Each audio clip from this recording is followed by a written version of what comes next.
This is Proxy Countdown. Welcome to the big show for the week of June 2nd, 2025, alongside my tag team partner, Matt Moscardi.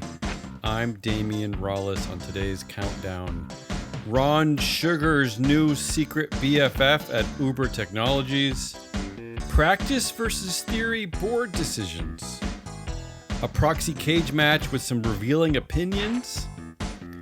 A potential clue that AI wrote the CEO pay policy at Warner Brothers Discovery. And on the big vote, Matt falls into a very deep CEO succession rabbit hole. Is that right? It's too deep. Okay, still in it.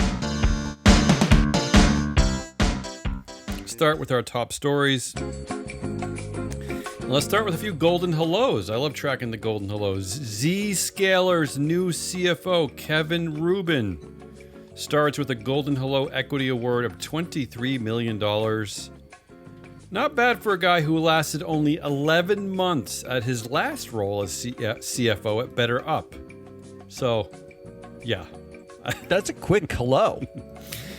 New Fact Set Research Systems CEO Sanoki Viswanathan enters with a Golden Hello package consisting of a $22 million option award to be granted in the fall, and an immediate make whole award in the form of $13 million cash and $36 million in equity. So altogether, that's roughly $70 million. I love this new term, make whole award. So it's not enough that you lure an executive out of his last position, but you have to pay them every dime they were owed from their last company. And then more. I like the idea that they were a half a person if they joined your company without that. And finally, one of the bigger stories of the week, which we'll get to more when we look at the meeting votes, the compensation committee at UnitedHealth Group canceled the performance-based restricted stock units granted to former CEO Andrew Whitty, which is probably a shrewd financial move considering the committee just gave Boomerang CEO Steve Hemsley $60 million in options to help clean up a mess that he was instrumental in both creating and cultivating. So, yeah, but the $60 million, what they did nicely here was cancel the performance-based award and replaced it with a non-performance-based award. That was the incentive problem. Yeah. Whitty had to perform, and Hemsley, who's replacing him now, boomeranging him back, does not have a performance linked to his award. And we'll get to that vote later in the show. After only 2 years on the job, Equifax Executive Vice President Todd Horvath steps away with a lump sum cash severance payment of $3 million, representing approximately 2 years of his annual cash compensation and a prorated portion of his annual incentive award for 2025. Also, while his unvested equity awards were forfeited, he will still receive $3 million cash as part of his initial new hire make whole equity award, which he got 2 years ago. Wait, what? Yeah. Matt, you literally can't lose if you're an executive at a publicly traded company in the U.S. You just can't. You can't lose. So he gets to keep the initial equity award that they gave him to leave his former company, despite lasting only 2 years. Isn't that make him whole? Which hole are they filling? Idea. How about this one? This is thanks to Ron Sugar, the architect. I know, Matt, you like Ron Sugar. 22 days after the company's annual meeting, where shareholders actually vote on the election of directors, Uber Technologies appointed Nikesh Arora to the board, and then immediately appointed him to serve on both the nominating committee and the compensation committee alongside board chair Ron Sugar. So it's a nice way to avoid shareholder democracy, right? Just wait 22 days and hire a new buddy, Ron. The best part about that is investors won't even blink to think of him as an incumbent in the next election. He would have that means would have served how long? Nikesh serves for how long? It's 343 days with no election, all your options on two committees. or one committee nominating and two compensation. committees, yeah. Two committees. The same committees that board chair Ron Sugar, he serves on both of those committees. It's truly fabulous. What a job. And finally, let's end with some practice versus theory. Here's a best practice that should be universally adopted. Quantum Corporation CEO James Lerner stepped down, and under the terms of his offer letter, he is required to resign as a director when he no longer serves as CEO. How about that? Embedded right there in the offer letter. Perfect. It would be nice if the offer letter said you aren't going to be on the board just because you're CEO also, but I'll take what I can get. Yeah, it's true. Norfolk Southern, at Norfolk Southern, Claude Mongeau resigned from the board for personal reasons. The board will appoint a successor board chair at its next scheduled meeting later this month. And notice that the key words there, the board will appoint rather than the shareholders will elect. So I ask you, why don't we have a separate vote for board chair in the U.S.? Why? That would be great because Right? Mongeau was one of the most connected members of the Norfolk Southern board and involved on the board during the crashes. So Let investors weigh in who they want to lead the board next. it'd be nice. It would be nice for them to not pay attention and vote for whoever management puts up anyway. And lastly, proving that long tenured directors should not be considered independent of the companies of which they serve.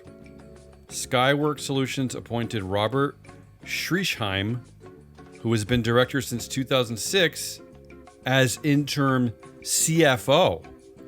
Interim CFO? Yeah. So does that not prove to you right there that you are no longer independent when you've been on that board that long? They're entrusting this dude to just step in as CFO. They're like, sure. Not even is he like long tenured and not independent, but he's not even as powerful as the CEO. They've said two things there, which is we need a CFO to report to the CEO. You already report to the CEO on the board. You might as well be the CFO and report to him in the company. Let's move over to our proxy cage matches. I had one case study I want to look at closely this week. Okay, bear with me. There's a lot to say here. Activist investor Daniel Mangless, never heard of him, failed in his bid to add 2 additional contested directors to the board of Zevra Therapeutics. Despite owning just 3% of the company and having already had 3 nominees elected to the board in 2023, Daniel wanted to form a board majority with his new nominees. This is Arthur Regan and former Zevra CEO and co-founder Travis Mickle. Not Travis Bickle, Matt. That's Travis Mickle. Okay, all right, that was Travis confusing. Bickle was the psychopath and taxi driver. I mean, I think these are 2 different people. I think. Let's fingers crossed. And this is not why I chose this story because of the name Travis Mickle, but it's close. Okay, so here we go. Proving once again that the performance of directors does actually matter. The performance of individual directors. I'll believe when I see it. Unfortunately, it takes an activist investor campaign for the company to admit as much, but here's what Zevra had to say. Zevra said that, quote, Mr. Mangless's nominees have track records of destroying stockholder value in public company leadership roles. During Regan's tenure as a director at US Wats, its share price fell 64%, while Mickle was CEO at Zevra, its stock plummeted 98%. So, okay, so there's proof, right, Matt, that the actual performance of directors might matter. They also assert in a filing that the primary reason to be against Regan is that he has, quote, no life sciences industry experience or knowledge, which nearly makes the case, Matt, to reassess thousands of U.S. directors who similarly lack industry experience at their respective board seats. Is it not? This is very confusing to me because we hear routinely that boards don't generate shareholder value, but it's used against them when they don't generate shareholder value in this case. All the mysteries happen during activist investor campaigns. Yeah, go ahead. And we see routinely that like people put out skills matrices, which no one actually uses when electing directors, except when you need to argue against electing a director. Yeah, it's crazy. All right, let's continue the story. All 3 leading proxy advisories supported the company's nominees. ISS said, quote, the board's concerns about having a former CEO on the board and potential disruption are valid. which nearly makes the case that the majority of former CEOs on boards may be disruptive, does it not? We should be looking at all of those cases. UnitedHealthcare, case in point, right? This is very confusing. It is. Let's talk about Glass Lewis. Glass Lewis highlighted Mr. Regan has limited, dated, and unrelated public board service, which is ironic considering Regan actually serves as CEO and founder of Regan and Associates, which is a proxy solicitation shareholder services firm. They're almost saying that if you work in proxy advisory, proxy solicitation, it's almost as if you don't know anything about companies at all. Which is what was Glass Lewis's hot take there on Dana White joining the Meta board? They liked his musculature. I mean, I would call that unrelated public board service, wouldn't? I mean, that's unrelated. How about this one? Glass Lewis also said that, quote, the publication of certain social media activity by Mr. Regan appears to suggest something of a blithe approach to compliance. Oh, come on. While the company also criticized Regan for his erratic nature as seen in his online posts, which could cause serious risk to Zevra's reputation, performance, and momentum. Are they talking about Elon Musk? Who are they talking about here? What is this? What even is this now? Like, this is the same investor class that has let Elon and his entire board go through. I mean, I don't know. How about this? The company also said that as a proxy solicitor, he was unaware of or simply ignored SEC solicitation rules clearly requiring him to file his online soliciting posts. Again, I feel like they're talking about Elon. Like they're... Yeah. He's actively was in a lawsuit until he bought the administration. What are we even doing? I don't know. Why does it take a proxy cage match for ISS Glass Lewis and now Egan Jones to start to reveal some strange thoughts? I mean, also none of that was about Travis Mickle, whatever his name was, right? No, one of it was ISS said that having a former CEO on the board could be disruptive. Okay, so the least relevant point of the whole thing was the ex-founder and CEO shouldn't be on the board because that's a disruption to the current CEO. Meanwhile, the number of executive chairs, the number of founders on boards. Sometimes you see two former CEOs. Sometimes. I mean, we multiple. What are we even doing? So should we now vote against all of them for the potential disruption they cause the CEO?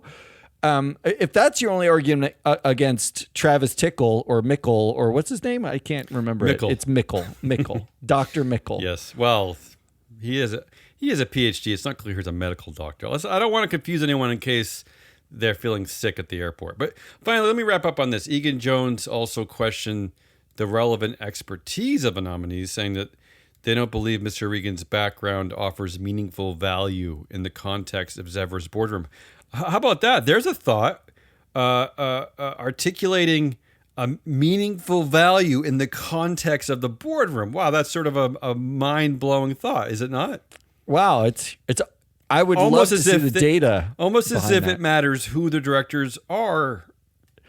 I mean, we know that it doesn't because it only matters when there's an activist. Right. This data is available now for all boards. You could make exactly the same case at like any number of boards. In fact, you can contextualize it too. You could say, what percentage of knowledge or expertise do certain, industries have? And is this company on the outside of that? How connected are the board members? How many CEOs on this board? How is the influence distributed? All of that is data that exists. Free Flow Analytics has all of it. And we only talk about it when there's an activist involved. And then we don't apply the same logic that we used with the activist to any other company for some reason. At a minimum, ISS, Glass Lewis, and Egan Jones, you should be personally pushing the SEC, New York Stock Exchange, and NASDAQ to be asking the companies to disclose even more data about the directors. Because if this is how you articulate your positions on directors, I would think you would want more systematic data about who these directors are. So you could so at scale, you could do your jobs. In the end, the contested nominees lost. They got about 25% support, while the Zevra directors won. They got about 74% support. So there you go. That's the end of that battle. And what a battle. Yeah. There's a little teaching lesson there. Proxy cage match, little teaching corner there. All right, let's move over to our vote results table. Whereas usual, nothing's really happening this year. Big surprise. I don't know if my search algorithm failed, but I only found 36 large cap company meetings this week. And again, I look at the 600 largest market cap companies in the U.S., but only 36 this past week. Out of those companies, only 25 total shareholder proposals. 9 of them came from Meta Platforms. So once again, we are seeing the absolute disappearance of shareholder proposals. So, yeah. I mean, can we consider the 9 at Meta Platforms a waste of time also? Like, yeah, what are we doing? I gotta say, like there are some interesting proposals at Meta Platforms, including getting rid of the dual class capital structure, report on hate targeting marginalized communities, child safety. I mean, it's a great case study in kind of understanding what shareholder proposals are and could be. But yes, ultimately it's meaningless. Yeah. Because I mean, it's Zuckerberg's empire. It's ridiculous that it's a public company. I will say this too.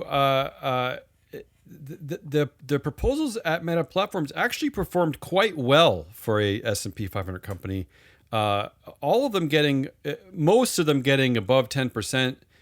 Even the dual class capital structure one getting 26% support. That's basically anyone not named Zuckerberg, right? I mean, well, he owns 52% of the vote, I think. Yeah. So if you do Zuckerberg plus BlackRock plus Vanguard, that's everybody else at the 26% for sure. So anyway, let's back to the overall votes. Really nothing to really celebrate here. There's only one win. That was at Warner Brothers Discovery. 60%, a full 60% said no to say on pay, which I suppose is a combination of financial underperformance and a ludicrously high CEO pay package, $52 million. That's up from $39 million 2 years ago. What made shareholders pay attention here? I don't know. I mean, we've anecdotally covered over the past that media companies get a little bit more attention than not when it comes to annual meetings. People like to pay attention to media companies. The question I have is it correlated to the director votes on the pay committee? I'll jump ahead to that. I will tell you the answer is no. Of course not. 60%, which is a humongous vote, a huge vote of dissent. 60% said no to say on pay. Pay committee chair Paul Gould, 13% said no to him. 13. I mean, the bad part is I'm shocked how high that is. Right. So again, no one's to blame, which maybe ChatGPT wrote that pay policy, so maybe that's why they're blaming. That's it. There were very, very few moral victories this week. I call a moral victory any vote above 30%.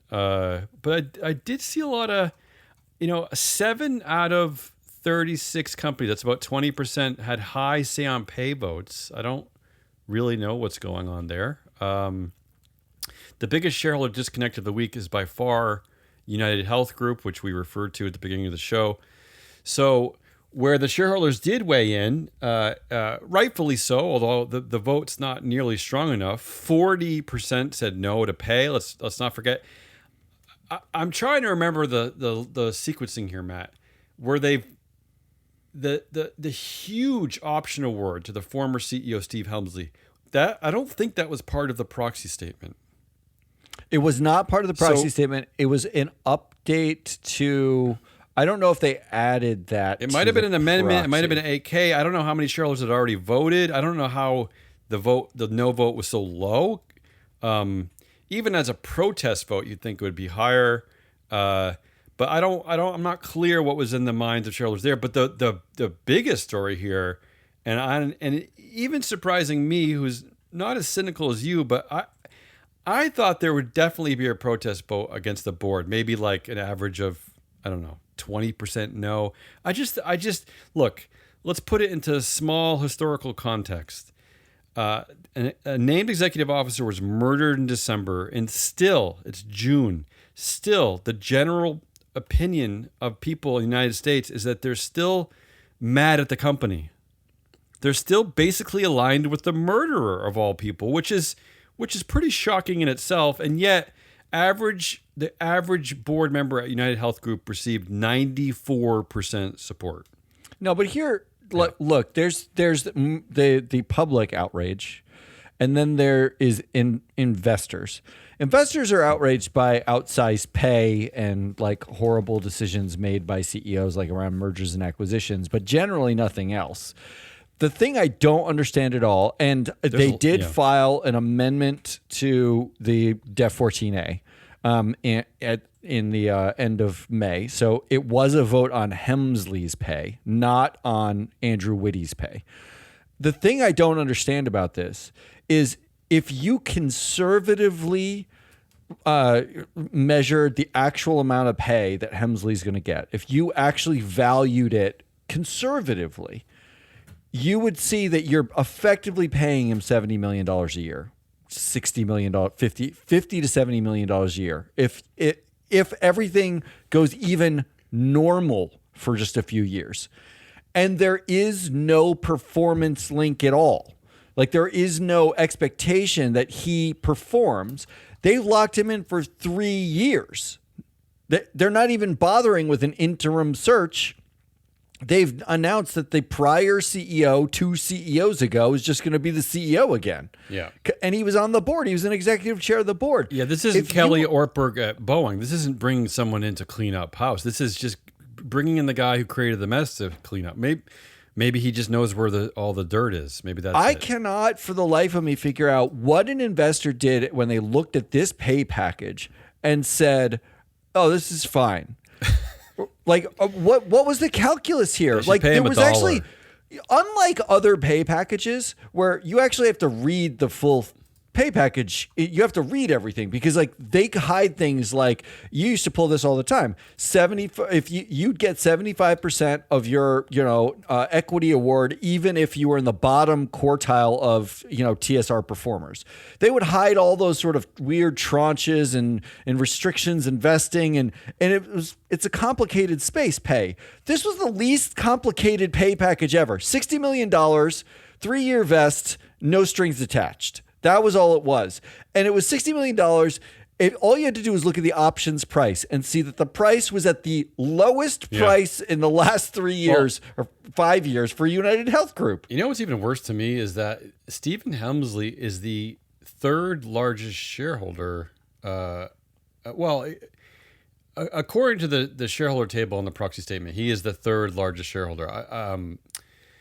He owns over 1.2 million shares. My point is that he wants this stock price to go up anyway. You don't need to incentivize him.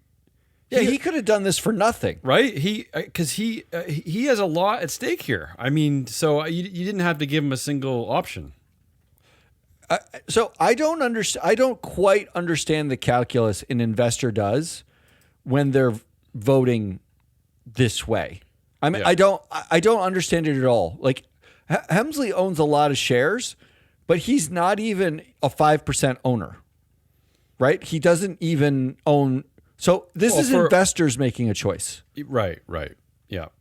And in fact, Hemsley himself only received 7% against his vote. I thought it would be higher. I just thought not only would they be mad at him for this ridiculous pay package, but isn't he the one who kind of orchestrated everything at this company? All the negative stories, and the negative stories are not just about the murder of the NEO. There's a lot of other things going on that are bad for shareholders. Anyway, do you have anything else to say about United Healthcare? Or can I move on? I mean, it's so hard not to want to say everything about them because I'm so incredulous. He's an average, like according to Free Flow Analytics, he bats .498, basically bats 500 on TSR. He is average. He is an average director. He was an average CEO, and you're paying him like he's Tim Cook, right? Like you're paying him at a time when everyone hates this company. Everyone hates this company except shareholders. And you should hate them too because the performance is horrible. If you correlate this to Boeing, then this is going to get worse. United Healthcare is going to face even more problems, and then eventually they're going to realize that they need to bail on their version of Dave Calhoun and get an outsider to clean this up. That's my prediction. That's a good one. Let's move back to Meta platforms. How about this? This is in my oddities section, some of the oddest votes of the week. They actually had a vote on how often they should hold a say on pay vote. And the winner was every 3 years, 71% of the vote. Every so talk about not caring.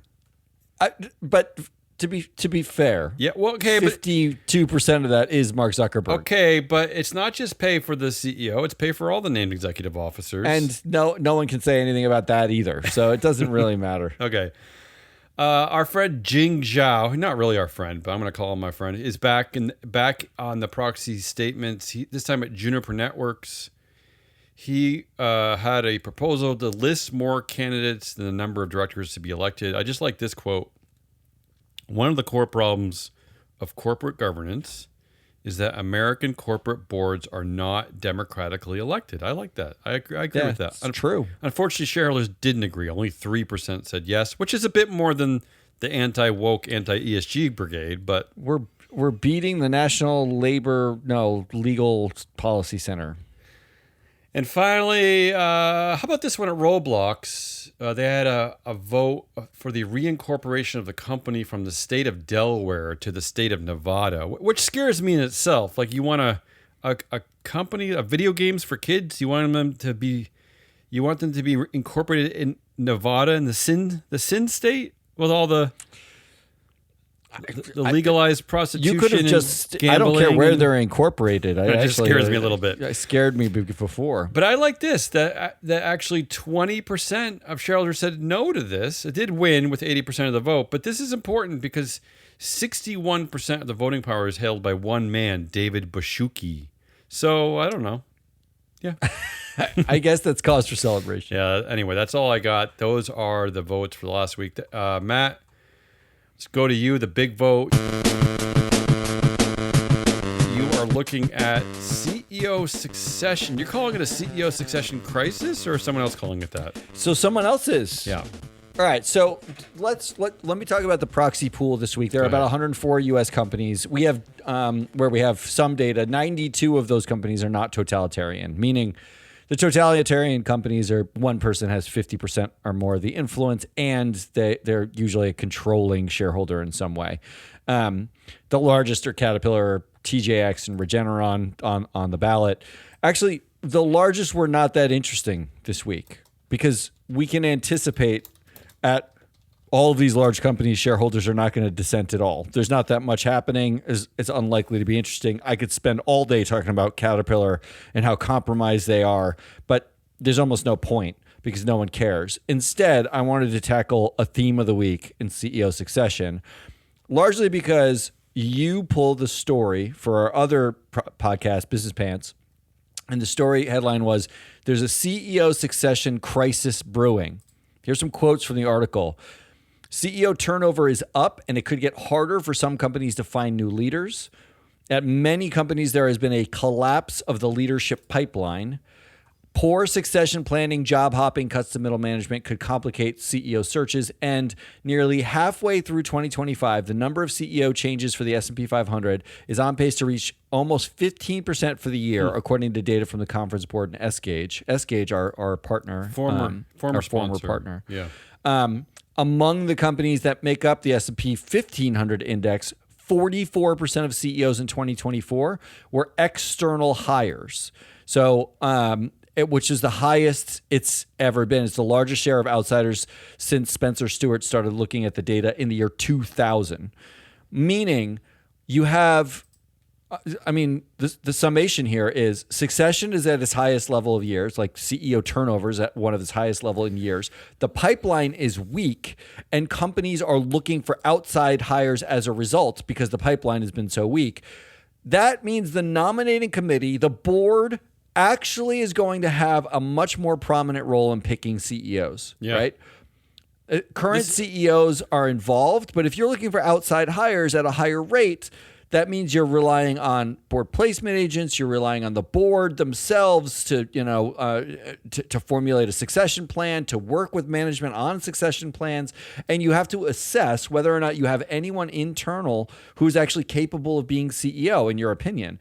In fact, Glass Lewis, a report earlier this year, in one of their good reports, they found that S&P 500 companies that went through a CEO change in 2023, actually it cost $28.4 million in CEO compensation on average, compared to $17.3 million when there was no CEO change, meaning $11 million extra is what it costs investors to get a new CEO. Yeah, I mean, that doesn't even include the golden parachutes on the other end. Oh, wow. Okay, I was going to say, because we've been covering ad nauseum that, first of all, there is there's an incentive built in to the marketplace for CEOs and CFOs to leave their jobs, to change their jobs, because they're making bank.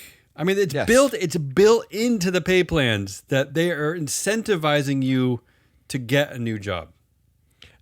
There's also now an incentive for boards to allow CEOs to stay longer, because the risk of change, finding somebody who can do the job, is harder, right? Yeah. So you now have a situation where we actually are seeing CEO tenure rise just without a correlation to performance. It's mostly a correlation to their inability to find a CEO. Now, I'm not going to talk about the talent pools they're searching in, because only 11% of the Fortune 500 companies are women, female CEOs, right? Like, so it's not exactly like they're spreading their wings and looking for talent in all the places. They're clearly looking at very particular brands of talent. It's the only way to describe the fact that CEOs generally are only women when there's cleanup and men when times are good. Mm-hmm. But they are afraid. So I wanted to actually spend a hot minute on CEO succession planning for this week, using this pool of proxy votes, because you got to make, some decisions about what you're going to talk to boards about or how you're going to vote. So why not this? First of all, I wanted to define the risk that is succession risk, right? Yep. Because you need to measure some way how effective a director is on succession. And if you can't call up the nom committee and ask them something, now how on earth are you going to figure out whether or not they're prepared if a CEO leaves suddenly, or there's like some accident or some horrible thing the CEO did and you have to replace them? You have no real mechanism to do this. So I wanted to create something. First of all, I'm eliminating totalitarian companies. Okay. Totalitarian companies are pure succession risk. I mean, you see boomerangs routinely at totalitarian companies. Howard Schultz, Bob Iger. I mean, unless you have Warren Buffett and his 20-year succession process, you basically are taking risks just by owning the company. You can't really do anything about it either. Mm-hmm. So skip them. But I created something called a director fail rate. Okay. I looked at directors that had gone through a succession at least once on a board somewhere, right? Anywhere. Right. Did the replacement candidate last 3 years or more? And if not, it's a succession fail. Okay. And that's pretty generous. I mean, that's a pretty low number, 3 years. Yeah. The average CEO stays for 8.5 years right now. So, so I'm being really, really generous. Yeah. I made a really low number. You're calling 3 years a win. Okay. I'm calling more than 3 years is a win. Sure. Okay. And I also asked, for those same directors that went through a succession, did they fail on one of the following items? Was there excess executive turnover at the company? So they replaced the CEO. And in the 3 years after they replace the CEO, all of the NEOs, all of the other executives leave and get replaced. So there's basically no long-term knowledge of the company. It all gets replaced. Are they targeted in those 3 years after succession for an accounting investigation or some sort of late filings, material internal control weakness? Are they investigated for basically some sort of issue, or shareholders target them either for votes against, or activists actually target them, take out stakes, target them? This is a really conservative way to measure failure. Okay. I mean, effectively, I'm saying, did you put a new CEO in place? Did they stay longer than 3 years? And did you avoid some of the worst governance things that can happen to a company? Turmoil. Yeah, just utter turmoil. Yeah. So actually, there are two companies this week that have votes coming up that are in active succession: Fortrea Holdings and Corsair Gaming. Okay. Corsair is totalitarian, but Fortrea isn't. I found that there were, of the 92 companies I looked at, 16 of them have CEOs right now with a greater than 10-year tenure. That's it. Okay. Well, that's inevitable succession, right? Okay. Like we have CEOs there was a CEO there with 36-year tenure. So this is just 16 of them have greater than 10 years. There are 4 of them where the companies have 5 times or greater the number of controversies of companies in the same sector or at the same size, meaning highly controversial companies with long tenured CEOs. That feels like inevitable succession planning, right? Like at some point, if you've been there for 15, 20 years and your company is highly controversial, you sit down and say, how long do I want to do this for? Like I need to replace myself if you're the CEO, or maybe it's time to replace the CEO. So overall, I identified 21 companies where succession is either actually happening right now or is inevitable. Okay. Of the companies that I looked at, a couple of them, there's nothing to worry about. First Cash Holdings, Generac Holdings, Green Brick Partners, HCI Group. Each one of these companies has at least one board member who's gone through succession and 0 fails, right? Like all the successions lasted 3 or more years, no accounting investigations or flags in the first 3 years. Okay. These are companies with boards that have clean records. So if succession is going to happen, you've got someone with experience and it didn't fail. Mm-hmm. So in some cases, you have high percentages, but at least you have someone there, right, who's done this before. There are a couple of unknowns, a couple of REITs, which REITs shouldn't really count in the first place because they're weird anyway. REITs are difficult. Shift4 Payments has a CEO tenure of 26 years, and no board member has gone through a succession. Grand Canyon Education, current CEO tenure 16 years. No board member has gone through succession. Is that because anywhere. those directors of those companies really don't serve on many of their boards? Partially, but even the ones that did have multiple board data in our database, no succession happened. So we have no idea whether or not they're going to be good at it or not. Yeah. But that gets me to the targets. And I highlighted here basically 4 targets. Okay. Number 1, Corpay Inc. Corpay is a $20 billion company. This is a massive company. And 36% of the board has been involved in some CEO transition at some point on multiple boards or at boards other boards they've been on. All 36% of them have failed. Every one of them have failed in some way. And Corpay's CEO has been there for 24 years. Oh. CEO is like, this is inevitable succession planning. Yeah. In fact, CEO Clark has been on the board of Dayforce with 2 other Corpay directors for years. And at Dayforce, they had a CEO and then co-CEOs, and then the co-CEOs unbecame co-CEOs less than 2 years later. Yeah. It's like just a nightmare. Yeah. So this not only do a bunch of board members not have the experience, but the CEO himself has been involved in bad transitions. He likes chaos. Right? Yeah. One of the nominating committee members, Rahul Gupta, has a whopping 6 accounting investigations, late filings, or other accounting flags from the last transition he was involved in. 6 that were open. Yeah. 3 of the directors at Corpay who have transition fails have connections between each other through other boards.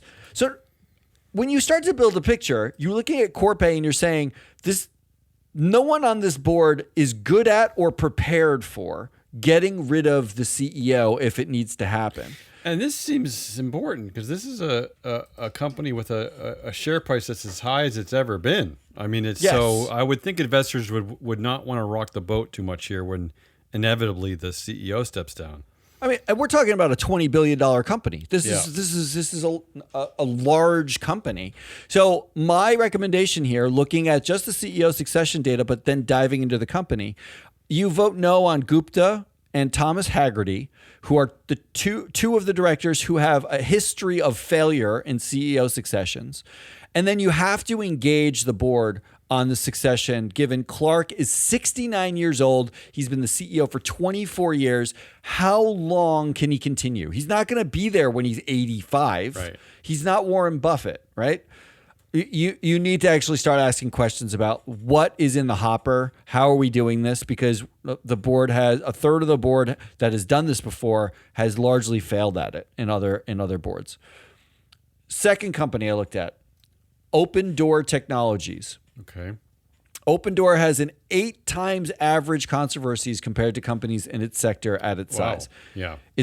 It is a weirdly controversial company that Okay. I'd never heard of. I don't know anything about them, but they're weirdly controversial. Both of these Adam companies Bain- sound like they could be companies in a Bond movie. Corpay, Open Door Technologies. I Go think ahead. they maybe were, and the villain would be Adam Bain, who is actually that actually sounds like a And we're we're just completing the picture. Yeah. Who's on the nom committee of Open Door Technologies, has been in one transition which failed, and it failed by virtue of excess executive turnover following the transition. So he was at another company. They transitioned the CEO, and following the transition of that CEO, I checked to see what's the average number of executives who leave a company after a CEO transition. He was in the 95th percentile for after a CEO leave, or executives leave after a CEO transition. So this is an easy engagement target. I don't think there's a vote recommendation here, but I think you engage the nom committee now, even if the CEO's only been there for 2 years. It's a new CEO. Is that the case? Yes, but it's a highly controversial company. How are they planning on keeping key executives, over the next 2 to 5 years so that they have a pipeline if they need to fill it?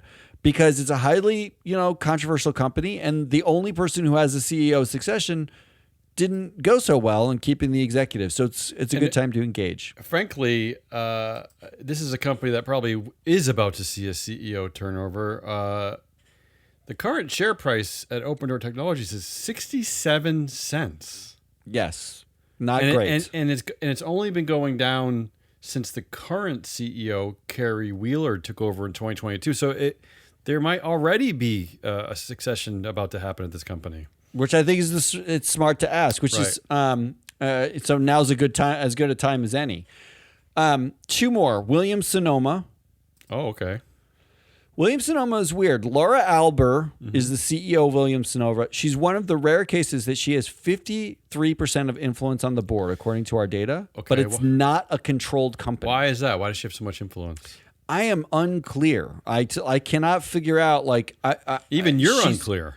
Yes, and it's our own data, right? I have to go deeper into it. She's the only member of the board with prior CEO transition at a public company too, and she failed at it when she did it. It was at Salesforce where they lost 5 executives when they flip-flopped co-CEOs, because it's Mark Benioff, right? It's a totalitarian company, but they flip-flopped between having a CEO, then co-CEOs, then executive chair, then new CEO. Salesforce is like a CEO mess.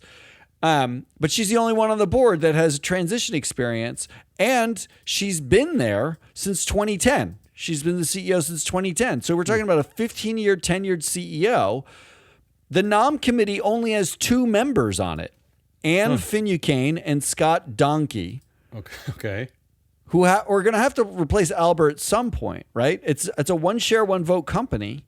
So this is as good a time as any to engage the nominated committee and ask what the CEO planning is right now, in an expectation that, 3 to 5 years from now, at worst, you're gonna need to replace the CEO, and the pipeline is difficult. Then finally, I'm not blaming our data providers, but is it possible there's a data error on that she's so high in influence? Has she been miscategorized by one? No, I looked up her shareholdings. It's not She doesn't have significant shareholdings. It is a highly bizarre unusual. thing. So she was a founder, I think, of a prior company that Williams Sonoma bought. At some point. Really? Okay. So she may be tagged as a prior former executive or a founder. Does executive pay enter into the influencer percentage? No. I will say this is one of those rare companies where her pay alone, $28 million last year, is a multiple greater than the next 4 named executive officers, Right. which suggests that our data is absolutely correct, that she is by far the most powerful figure at this company. Her pay dwarves the other executives. So yeah, there's something going on there. There's something going on. I'll dig in another show and find out for all of the listeners that really want to know about Laura Alber's influence number. And then finally, Fortrea. I mentioned them as doing active succession right now. Fortrea is a case study in having your CEO as the only member of the board with CEO succession history, and that CEO leaves. Tom Pike, who's now left Fortrea, was the only person on the board. He had seen 2 CEO transitions, one of which failed at Martin Marietta Materials while he was on their board. No one on this board has transition experience, which means there's an engagement opportunity here. They have an interim CEO. Clearly, they're going through succession. Yeah. But you have a vote But coming up. a poorly planned succession. If you have Clearly an interim, poorly planned Yeah. because you have an interim CEO. never have an interim unless someone is like health reasons or something. And the only CEO, the only person on the board who had any experience doing this before was the former CEO who just Interesting. left. Interesting. So Fortrea is, I think there's not a vote here. I don't think you want to, Yeah. there's already turmoil. I don't think you need more, but I do think you need to ask the questions, what they're doing, who they're using, what their short list looks like. I mean, I know investors don't like to micromanage, but if you're protecting your asset, you really need to know, where are your top 3 candidates for this CEO job coming from? Who's providing them? What kind of, what are the qualifications that you're looking for? What's your plan to put them in place? How do you make sure we don't lose executives in the process? Because right now we have an interim CEO. You bring in someone new, are they going to want to bring in all their own people? We're going to lose any institutional knowledge. Those are all good questions to ask. Those are my company this week looks. I love this. I love this data. Was this easy to collate? This was not easy to collate. It took me some time, but I did take some global notes because I was curious. Yeah, could you apply this to our entire data set? Like, would that be a completely laborious so process? I did. So you did. That's why I took the time. I did it for the whole data set first, and then applied it for this week. The active director with the most transitions right now, there's a tie between James Hance and Jim Kiltz, both of whom have been involved in 8 separate CEO transitions each. Has it anything to do with the fact that they're both named Jim? Jim. Probably. Okay. I mean, I think Jims are more prone to CEO succession. Involved with 8 transitions. I don't know if you have the granular data here, but were they involved at multiple transitions at the same company, or like some at the same company, but mostly at different companies? That one of them is 86 years old or 84 years old. So just been around a long time, tenured on their boards, and a lot of different boards. They've seen it all. Long tenures. They've seen it all. But more interestingly, the director with the most fails, according to the data, most CEO succession fails, was Brett Icahn of the Icahn family. I love this. Yeah. Well, 4 separate transitions, all failed one way, for flagged as a failure. Now you're talking about transitions involved with activist campaigns, those kind of transitions.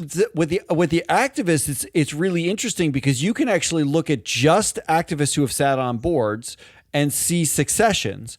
But this is an activist who Brett gets on the board.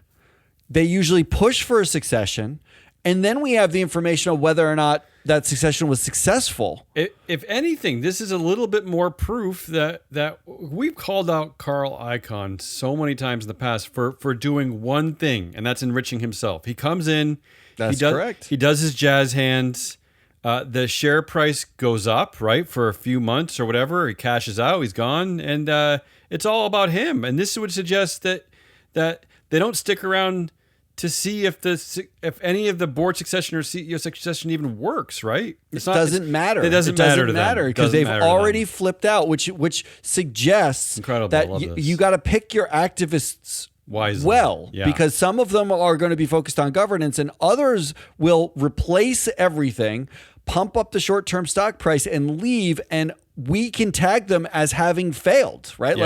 Like they can say during their tenure they were successful if they stayed for 2 years, but in that third year, if everything goes to shit, we've got the data. We can flag them as a succession fail. Brett, And finally, Nepo last baby global, failure. I love it. Go ahead. the last little note that I took out of the global Roger Moore, not to be confused with the Bond 007, movies. Yeah, we just mentioned that. Yeah, currently at VeriSign, which has also been sounds involved like a in Bond villain movie. Yeah, in 5 separate CEO transitions.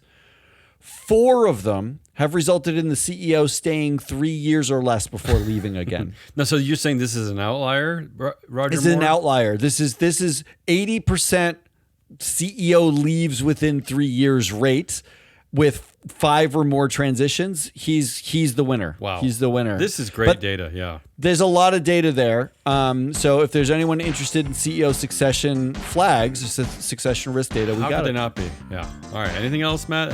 I feel like that's a lot. That's plenty. Yeah, that's the Proxy Countdown for the week of June 2nd, 2025. Join us next week when we jump back into the alternative democracy pool, forever on the lookout for shareholder shenanigans, dopey directors, scandalous CEO pay ratios, and maybe I should add, failed CEO successions, and wayward band-aids. That's the most important. Terrible.